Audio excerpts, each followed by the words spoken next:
Welcome back to our channel tech Saraswati. This is Kishore.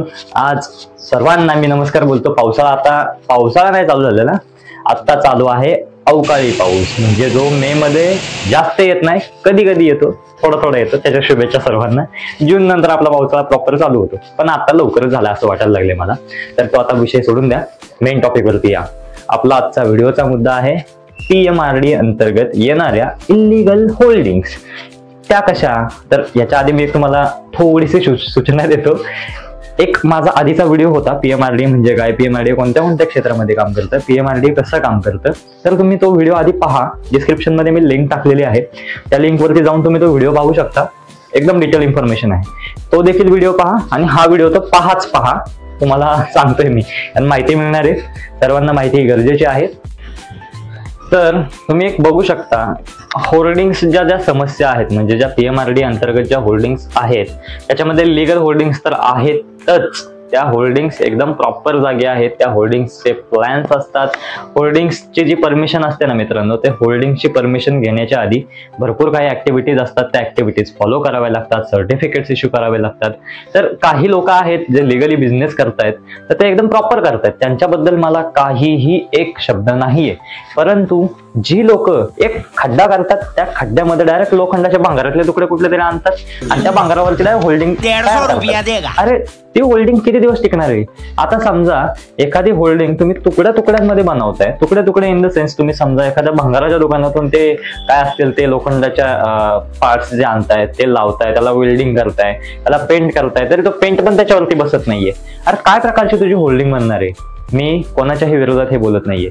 मी फक्त आणि फक्त इल्लीगल कामं जे करतायत, इल्लीगली होल्डिंग्स जे उभा करतायत, त्यांच्याबद्दल बोलतोय. आणि मी त्यांना पण विरोध नाही करत आहे. मी डायरेक्टली PMRDला हा प्रश्न करतोय, तुम्ही जर एखाद्या रोड साईडला जर एखादं दुकान इल्लीगली जर एखाद्याने तयार केलं असेल, तर त्याला तुम्ही नोटीस पाठवता, त्या जागाधारकाला तुम्ही नोटीस पाठवता, त्या दुकानधारकाला दुकानच खाली करायला लावता. कधी कधी रोड वायडनिंगच्या नावाखाली तुम्ही कारवाई करता, रोड वायडनिंगच्या नावाखाली दुकानं पाडता.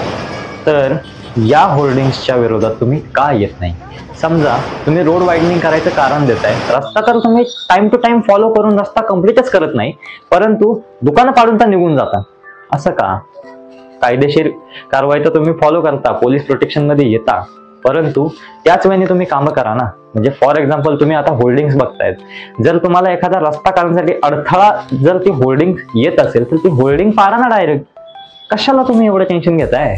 या होल्डिंग्सची समस्या आपल्याला मोस्ट ऑफ द टाइम, म्हणजे जास्तीत जास्त वेळा फक्त पावसाळ्यामध्ये पाहायला मिळते. ते का?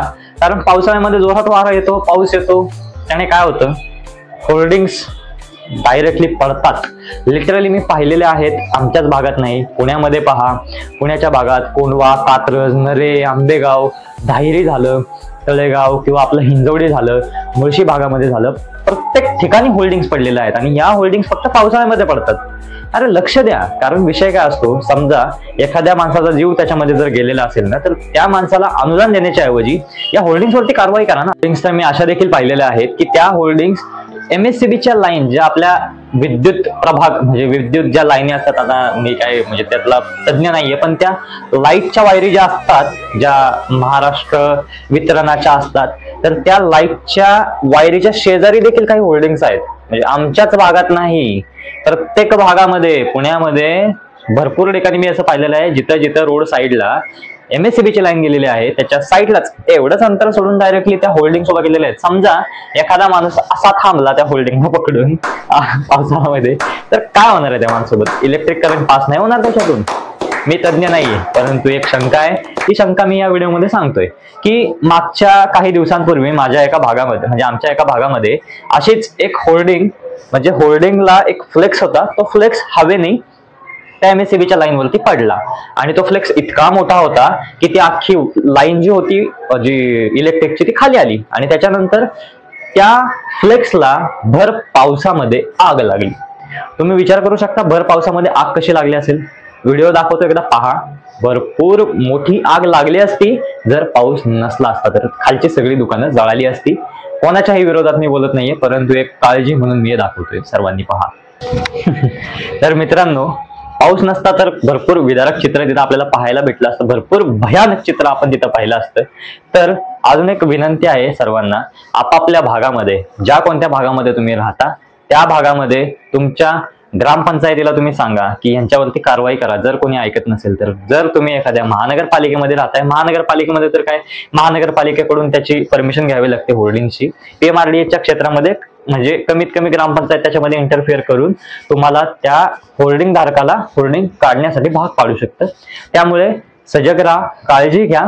आणि या ज्या म्हणजे होर्डिंग बद्दल जी मी चर्चा करतोय ना, ती आता नाही करत आहे, या व्हिडिओमध्येच नाही करत आहे. अप्रॉक्सिमेट 2 ते 3 वर्षांपासून मी या गोष्टींचा फॉलोअप घेतोय, परंतु कोणतीही ऑथॉरिटी या इश्यू बद्दल बोलत नाहीये.